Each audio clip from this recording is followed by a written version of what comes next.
Hola amigos, en el video anterior yo les hablaba acerca de cómo empezar a tener una mejor alimentación, cómo mejorar estos hábitos y quedé en hacerles un videito de el cálculo de las calorías que debemos consumir diariamente. Entonces hoy hablaremos sobre eso. Bien, para hacer el cálculo de estas calorías, la Organización Mundial de la Salud pone a nuestra disposición esta fórmula de la tasa metabólica basal. Esta fórmula nos permite calcular las calorías que nuestro cuerpo necesita diariamente solamente por el hecho de existir. Aquí no se toman en cuenta las calorías extra que gastamos al hacer el ejercicio ni en la cotidianidad del día a día, simplemente la energía que se requiere para que nuestro cuerpo cumpla todas las funciones metabólicas y fisiológicas, tan simple como respirar, cumplir las funciones renales de nuestros órganos, metabólicas, etc. Entonces aquí está, la fórmula es 10 por nuestro peso en kilogramos más 625 por nuestra altura en centímetros. A esto le restamos el valor de 5 por nuestra edad en años menos 161. Esto para el caso de las mujeres, porque en los hombres varía esta fórmula. Ahora bien, vamos a hacer un cálculo. El cálculo que vamos a hacer será tomando como ejemplo mis propios valores. Entonces sería 10 por 67, yo aquí ya tenía los resultados. Esto da 670 más 625 por 167 centímetros, que es mi estatura, mi altura. Esto nos da 1043 menos 170, que es el valor de 5 multiplicado por 34, que es mi edad, menos 161. Entonces, si sumamos y hacemos las restas correspondientes, tenemos que mi cálculo o mi tasa metabólica basal es de 1382 kilocalorías. Entonces, esto es lo que una persona con mi peso y talla necesita diariamente solamente para vivir, ¿sí? En estado absoluto de reposo. Estas son las calorías.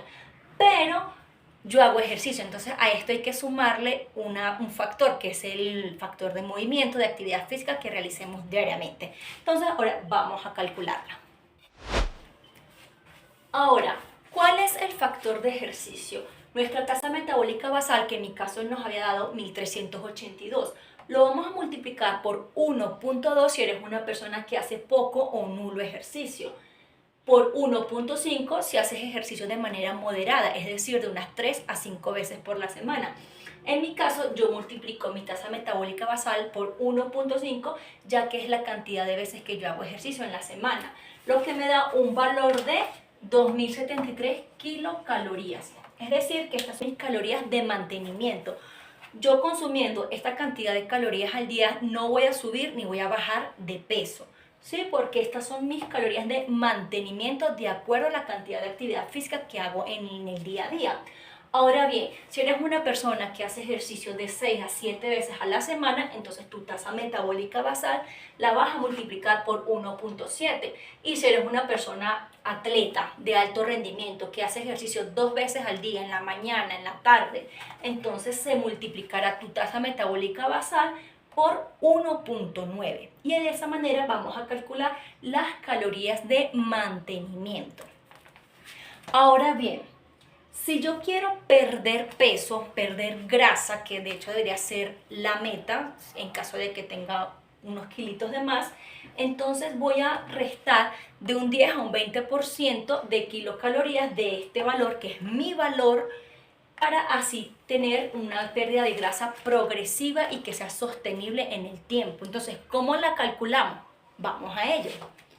Ahora bien, tomando en cuenta mi tasa metabólica basal, que son 2073 calorías, yo quiero hacer un déficit. Se recomienda que este déficit calórico sea de un 10 a un 20% menos calorías de las que mi cuerpo gasta o necesita, para de esta manera sea un proceso que se pueda sostener con el tiempo y que asegure una pérdida de grasa y no de peso general. Bien, entonces, para un 10% lo que hacemos es multiplicar 2073 por 0.10 para calcular el 10%. Entonces, el 10% de este valor son 207. Entonces restamos 2073, que son mis calorías, menos 207, nos da un valor de 1866 calorías. Ahora, si quiero hacer un déficit del 20%, pues multiplico 2073 por 0.20. Eso me da un valor de 416 y es lo que voy a restarle a mi tasa metabólica basal, lo que me da un valor de 1657 calorías. Entonces, para yo tener un proceso de pérdida de grasa, de déficit calórico, debería consumir entre 1657 calorías a 1866 kilocalorías de forma sana y evitar estos efectos rebote. Cuando hacemos de pronto una dieta muy restrictiva, nos reprimimos mucho, eliminamos carbohidratos y dejamos de comer un montón de cosas, sometemos a nuestro organismo a un gran proceso de estrés y sí, vamos a ver un número mucho menor en la balanza, vamos a perder peso, pero ese peso no solamente va a ser grasa, sino que también va a ser músculo y vamos a quedar flácidos, va a tener un efecto rebote y no es sano, no es sostenible y no es algo que realmente sea sano para nuestro cuerpo. Entonces recomienda que ese déficit que vayamos a hacer sea de un 10 a un 20% aproximadamente para que sea de verdad sano, se asegure una pérdida de grasa, pero esto debemos apoyarlo con ejercicio de fuerza para así proteger nuestra musculatura, nuestra masa muscular, para quedar duritos y no todos flácidos. Y también es importante darle prioridad al consumo de las proteínas, como les había explicado en el otro video. Ahora, ¿qué pasa si por el contrario yo no deseo perder grasa, sino aumentar de peso, aumentar de masa muscular? Entonces lo que debemos hacer es igual aumentar un 10 o un 20% de kilocalorías a lo que mi cuerpo ya necesita. Para de esta manera que sea un proceso de ganancia muscular óptima y equilibrada. Aunque bien, al aumentar de peso también vamos a aumentar un poquitico el porcentaje de grasa corporal, pero de esta manera es un proceso más sano que nos garantiza menor aumento de grasa corporal. Entonces decíamos que el 10% era 207, lo que vamos a hacer entonces es sumar 2073, que es nuestras calorías de mantenimiento, más 207, que es un 10% extra. Entonces nuestro consumo total sería de 2280 calorías si es que lo aumentamos un 10%. Y si aumentamos un 20%, entonces sumamos 416. Por lo que quiere decir que nuestro consumo diario debe ser entre 2.280 calorías a 2.489 calorías para así estar en ese proceso de un superávit calórico. Espero que esta información les haya servido. Será hasta un próximo video.